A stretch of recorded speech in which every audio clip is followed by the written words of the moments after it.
ആരോ ആക്രിക്കടയിൽ കൊടുത്തൊഴിവാക്കി ഒരു mini portable music player ഇത് ഞാനിവിടെ 50 രൂപ കൊടുത്ത് മേടിച്ചിട്ടുണ്ട്. അപ്പോൾ നമ്മുടെ ലക്ഷ്യം ഈ ഒരു മ്യൂസിക് പ്ലെയർ വീണ്ടും വർക്ക് ചെയ്തെടുക്കാൻ പറ്റുമെന്നുള്ളതാണ്. ഞാനിത് 50 രൂപയ്ക്ക് വാങ്ങിയത് തൊടുപുഴ ഇടവട്ടി റോഡിലുള്ള ആക്രിക്കടയിൽ നിന്നാണ്. അപ്പോൾ ഇതിൻ്റെ നിലവിലെ അവസ്ഥ കാണുന്ന പോലെയൊക്കെയാണ്. ഫുള്ളായിട്ട് അഴുക്കും കാര്യങ്ങളും അതിന് തുരുമ്പൊക്കെ ആയിട്ടുണ്ട്. ഇതിൻ്റെ ഒരു ബാക്കിലെ കവർക്ക് ഇതുപോലെ പൊട്ടിയ രീതിയിലാണ് നമ്മളതിൽ കിട്ടിയത്. ഇതിൻ്റെ ബാക്കിലെ ഒരു കവർ സ്ക്രൂ അടിച്ച് ഓപ്പൺ ആക്കുന്നതിന് പകരം കുത്തിപ്പൊട്ടിച്ചെടുത്താണെന്ന് തോന്നുന്നു. നമ്മുടെ കയ്യിൽ ഈ രീതിയിലാണ് കിട്ടിയേക്കുന്നത്. അപ്പോൾ നമ്മളിവിടെ ഇങ്ങനെയുള്ള ഇലക്ട്രോണിക് സാധനങ്ങൾ ആക്രിക്കടന്നൊക്കെ മേടിക്കുമ്പം ഇത് ആദ്യമേ വീട്ടിൽ കൊണ്ടുവന്ന് എല്ലാം അടിച്ച് സെപ്പറേറ്റ് ആക്കി കഴുകി ക്ലീൻ ചെയ്ത് കഴിഞ്ഞിട്ടാണ് ഇതിൻ്റെ നമ്മൾ കംപ്ലയിൻറ്റുകളെല്ലാം ചെക്ക് ചെയ്ത് പരിഹരിക്കാറുള്ളൂ.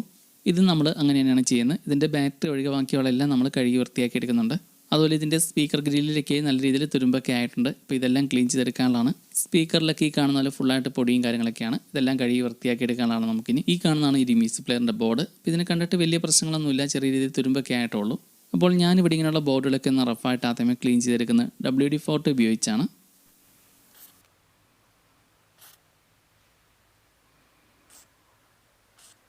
ബോർഡിലുള്ള ഫംഗസും അതുപോലെ തുരുമ്പൊക്കെ നന്നായിട്ട് ഇളകി വരാൻ വേണ്ടിയിട്ടാണ് ഇങ്ങനെ ചെയ്യുന്നത്. ഇതിൽ നിന്ന് കിട്ടിയ ഈ ബാറ്ററി ഇത് ചാർജ് ആകുന്നുണ്ടോ നമുക്കൊന്ന് ചാർജറിലൊന്ന് കണക്ട് ചെയ്ത് നോക്കണം. അങ്ങനെ ഇപ്പോൾ നമ്മൾ ഈ ഒരു മ്യൂസിക് പ്ലെയറിൻ്റെ എല്ലാ പാർട്സും അഴിച്ച് സെപ്പറേറ്റ് ആക്കി എടുത്തിട്ടുണ്ട്. ഇതിലേറ്റവും കൂടുതൽ തുരുമ്പായത് ഇതിൻ്റെ ഒരു ഫ്രണ്ടിലെ കവറിലുള്ള ഈ സ്പീക്കർ ഗ്രില്ലിലാണ്. ഈ തുരുമ്പൊക്കെ ഇളകി വരാൻ എളുപ്പത്തിനായിട്ട് ഞാൻ ഇതിൽ നന്നായിട്ട് WD-40 അടിച്ചിട്ടുണ്ട്. അപ്പോൾ ഇനി അടുത്തായിട്ട് നമുക്കിതെല്ലാം ഒന്ന് കഴുകി വൃത്തിയാക്കി എടുക്കാം. നമ്മളിന്ന് ഇതിൻ്റെ ബാറ്ററി ഒഴികെ ബാക്കിയുള്ള എല്ലാ പാർട്സും കഴുകി വൃത്തിയാക്കി എടുക്കുന്നുണ്ട്. ഇങ്ങനെയുള്ള ഇലക്ട്രോണിക്സ് ഐറ്റംസ് ഇതുപോലെ വെള്ളമൊക്കെ ഉപയോഗിച്ച് കഴുകിയിട്ടുണ്ടെങ്കിൽ കംപ്ലയിൻ്റ് ആവില്ലെന്ന് ഒരുപാട് പേര് സംശയങ്ങളായിട്ട് ചോദിക്കാറുണ്ട്.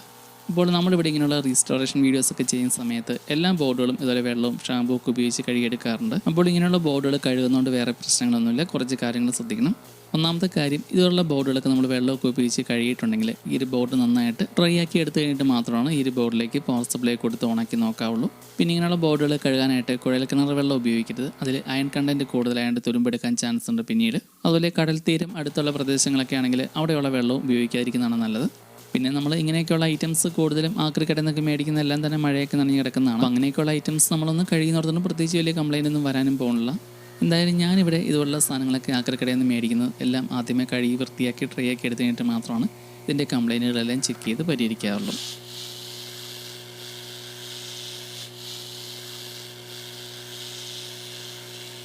നമ്മൾ ഈ ഒരു സ്പീക്കറും ഇതുപോലെ കഴുകിയെടുത്ത് ഉപയോഗിക്കാറുണ്ട്. സ്പീക്കർ കഴുകുമ്പോൾ ശ്രദ്ധിക്കേണ്ട കാര്യം, ഓവറായിട്ട് പ്രഷർ കൊടുക്കരുത്. സ്പീക്കറിൻ്റെ ആ ഒരു പേപ്പറെല്ലാം കയറിപ്പോവും. അതുപോലെ ഇതിൻ്റെ ഈ സ്പീക്കർ ഗ്രില്ലിൽ തുരുമ്പ് ഇത് നമ്മൾ സാൻഡ് പേപ്പർ ഉപയോഗിച്ചാണ് കളയുന്നത്.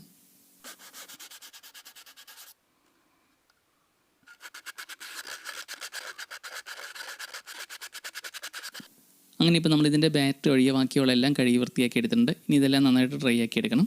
ഇനി ഇതിൽ നിന്ന് കിട്ടിയ ഒരു പഴയ ബാറ്ററി ഇത് നമുക്കൊന്ന് റീചാർജ് ചെയ്ത് നോക്കണം, ഇതിൻ്റെ അവസ്ഥ എന്താണെന്ന് അറിയാനായിട്ട്. അതിനായിട്ട് നമ്മൾ ഈ ഒരു ലിഥിയം ബാറ്ററി ചാർജറിൽ ഈ ഒരു ബാറ്ററി കണക്ട് ചെയ്തിട്ടുണ്ട്. ഇനി ഇതൊന്ന് റീചാർജ് ചെയ്ത് നോക്കാം.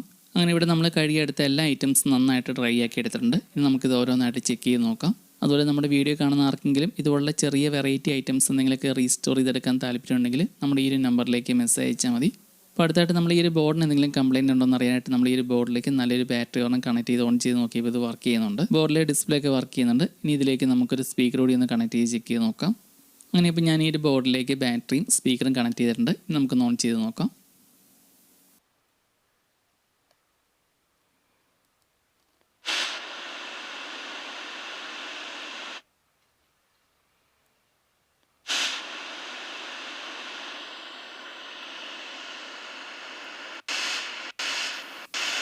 അപ്പോൾ ഈ ബോർഡൊക്കെ നല്ല പക്കയായിട്ട് വർക്ക് ചെയ്യുന്നുണ്ട്. ബോർഡിനും അതുപോലെ സ്പീക്കറിനൊന്നും കംപ്ലയിൻ്റ് ഇല്ല. അപ്പോൾ ഇനി അടുത്തായിട്ട് നമ്മളിവിടെ ചെയ്യാൻ പോകുന്നത് ഇതിൻ്റെ ഒരു സ്പീക്കർ ഗ്രില്ല് ഇത് പെയിൻറ്റ് അടിക്കാൻ പോവാണ്. ഇതിലെ തുരുമ്പൊക്കെ നമ്മൾ പറ്റുന്ന പോലെ എല്ലാം ക്ലീൻ ചെയ്ത് കളഞ്ഞിട്ടുണ്ട്. അതുപോലെ സൈഡിൽ നമ്മൾ മാസ്കിൻ ടേപ്പ് ഒട്ടിച്ചിട്ടുണ്ട്.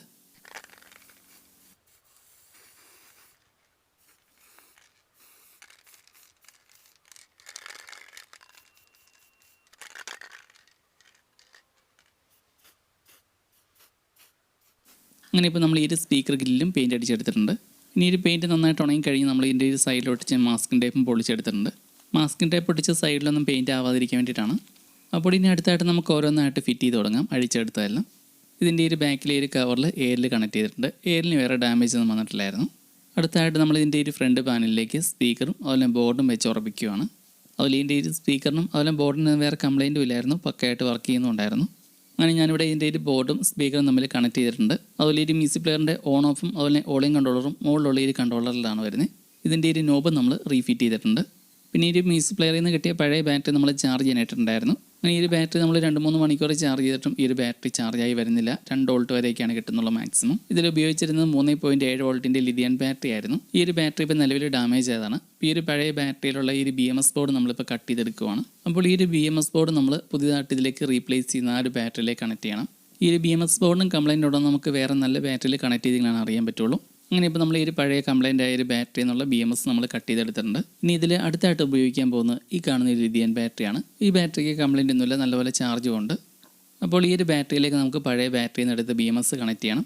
അതുപോലെ BMS ബോർഡ് ഈ ഒരു ബാറ്ററിയിലേക്ക് ടച്ചായി നിൽക്കാതിരിക്കാൻ വേണ്ടിയിട്ട് ഞാൻ ഈ ഒരു ബാറ്ററിയിൽ മാസ്കിൻ ടേപ്പ് ഒട്ടിച്ചിട്ടുണ്ട്. അങ്ങനെ ഇപ്പോൾ നമ്മൾ ഈ ഒരു ബാറ്ററിയിലേക്ക് BMS ബോർഡും കണക്ട് ചെയ്തെടുത്തിട്ടുണ്ട്. അപ്പോൾ ഇങ്ങനെയുള്ള ലിഥിയം ബാറ്ററിയുടെ കൂടെ ഇതുള്ള BMS ബോർഡ് ഉപയോഗിക്കുന്നത് over charge, over discharge, short circuit ഇതിൽ നിന്നെല്ലാം ബാറ്ററിയെ പ്രൊട്ടക്ട് ചെയ്യാൻ വേണ്ടിയിട്ടാണ്. ഇങ്ങനെയുള്ള ലിഥിയം ബാറ്ററി ഉപയോഗിക്കുന്ന സമയത്ത് നിർബന്ധമായിട്ടും ഇതിൻ്റെ കൂടെ BMS ബോർഡ് ഉപയോഗിക്കണം. ഈ ഒരു ബാറ്ററി ഈ ഒരു ബോർഡിലേക്ക് കണക്ട് ചെയ്ത് ഓൺ ചെയ്ത് നോക്കിയ സമയത്ത് ബോർഡ് കറക്റ്റായിട്ട് ഓണായി വരുന്നുണ്ട്.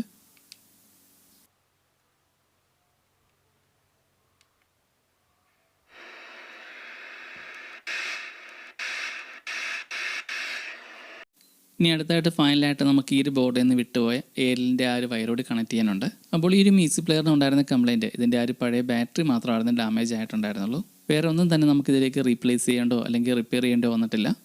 ഇതിൻ്റെ ഒരു പുറകിലെ കവർ ആരോ നേരത്തെ പൊട്ടിച്ചെടുത്തതിനാൽ നമുക്കിതിന് സ്ക്രൂ ചെയ്ത് ഉറപ്പിക്കാൻ കഴിയില്ല. അതുകൊണ്ട് നമ്മൾ ഈ ഒരു പുറമേയുള്ള കവർ സൂപ്പർ ഗ്ലൂ ഉപയോഗിച്ചാണ് ഒട്ടിച്ചെടുക്കാൻ പോകുന്നത്. അപ്പോൾ നമ്മളിവിടെ പശ ഉപയോഗിച്ച് ഒട്ടിച്ചേക്കുന്നത് നന്നായിട്ട് ടൈറ്റായിട്ട് മുറുകിയിരിക്കാനായിട്ട് ഞാനിവിടെ വയർ ഉപയോഗിച്ച് കെട്ടിയേക്കുവാണ് തൽക്കാലത്തേക്ക്.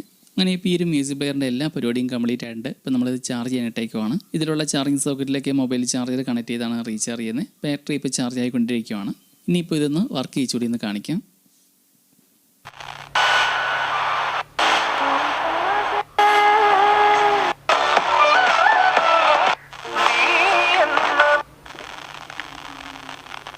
ഇടുക്കി ജില്ലാ നിർമ്മിതി കേന്ദ്രത്തിന്റെ കീഴിൽ നിർമ്മാണ പ്രവർത്തികൾ നടക്കുന്ന സൈറ്റിലേക്ക് ഓവർസിയർ ഡ്രാഫ്റ്റ്സ്മാൻമാരെ നിയമിക്കും. അങ്ങനെ ഇപ്പോൾ ഈ ഒരു പോർട്ടബിൾ മ്യൂസിക് പ്ലെയർ നല്ല അടിപൊളിയായിട്ട് വർക്ക് ചെയ്യുന്നുണ്ട്. FM ചാനലിലേക്ക് അത്യാവശ്യം നന്നായിട്ട് തന്നെ ക്ലിയർ ആയിട്ട് കിട്ടുന്നുണ്ട്. ഇതിൽ ബ്ലൂടൂത്തിൽ നിന്നുള്ളൊരു കുറവ് മാത്രമേ ഉള്ളൂ. ബാക്കിയുള്ള എല്ലാ ഓപ്ഷൻസും ഉണ്ട്. Pen drive, memory card, FM radio, അതുപോലെ മൈക്ക് ഇൻപുട്ട്, ഓട്സ് ഇൻപുട്ട് ഇതെല്ലാം സപ്പോർട്ട് ചെയ്യും. ഇതിൻ്റെ ബാറ്ററി മാത്രമായിരുന്നു കംപ്ലൈൻറ്റ് ആയിട്ടുണ്ടായിരുന്നുള്ളൂ. അപ്പോൾ ഇങ്ങനെയുള്ള ഇലക്ട്രോണിക്സ് സാധനങ്ങളൊക്കെ കംപ്ലൈൻറ്റ് ആകുമ്പോൾ സ്വയമേ ഒന്ന് അടിച്ച് ചെക്ക് ചെയ്ത് നോക്കുക നമ്മളെ കൊണ്ട് റെഡിയാക്കാൻ പറ്റുന്നതാണെന്നൊക്കെ. ഇതുപോലുള്ള ചില ഇലക്ട്രോണിക്സ് സാധനങ്ങളൊക്കെ ചെറിയ കംപ്ലൈൻറ്റ് മാത്രമായിരിക്കും കാണുള്ളൂ. അതൊക്കെ ചിലപ്പോൾ നമുക്ക് തന്നെ സ്വയമേ റെഡിയാക്കാന്നൊക്കെ ആയിരിക്കും. പിന്നെ ചില ഇതുപോലുള്ള ചെറിയ ഇലക്ട്രോണിക്സ് സാധനങ്ങളൊക്കെ ഇങ്ങനെ ആക്രിക്കടയിലൊക്കെ കൊടുത്ത് ഒഴിവാക്കാനുള്ള മറ്റൊരു കാരണം ഇതുപോലുള്ള ചെറിയ സാധനങ്ങളൊക്കെ നന്നാക്കാനായിട്ട് കടയിൽ കൊണ്ട് കൊടുത്താൽ അവർക്ക് വലിയ താല്പര്യമൊന്നും കാണില്ല. അങ്ങനെ നന്നാക്കാൻ പറ്റാതെ വരുമ്പോഴും ഇങ്ങനെയുള്ള സാധനങ്ങളൊക്കെ ആക്രിക്കടയിൽ കൊടുത്ത് പലരും ഒഴിവാക്കാറുണ്ട്. ആക്രിക്കടയിൽ നിന്നും നമുക്ക് ഈ ഒരു മ്യൂസിക് പ്ലെയർ കിട്ടിയപ്പോൾ വളരെ മോശം അവസ്ഥയിലായിരുന്നു. എന്തായാലും നമുക്കിപ്പം ഈ രീതിയിലാക്കി എടുക്കാൻ പറ്റിയിട്ടുണ്ട്. അപ്പോൾ നമ്മുടെ ഇന്നത്തെ ഈ വീഡിയോ ഇത്രയൊക്കെ തന്നെയുള്ളൂ. എന്തെങ്കിലും സംശയങ്ങളോ നിർദ്ദേശം ഉണ്ടെങ്കിൽ കമൻറ്റ് ചെയ്യുക. പുതിയൊരു വീഡിയോ ആയിട്ട് ഇനി വീണ്ടും കാണാം.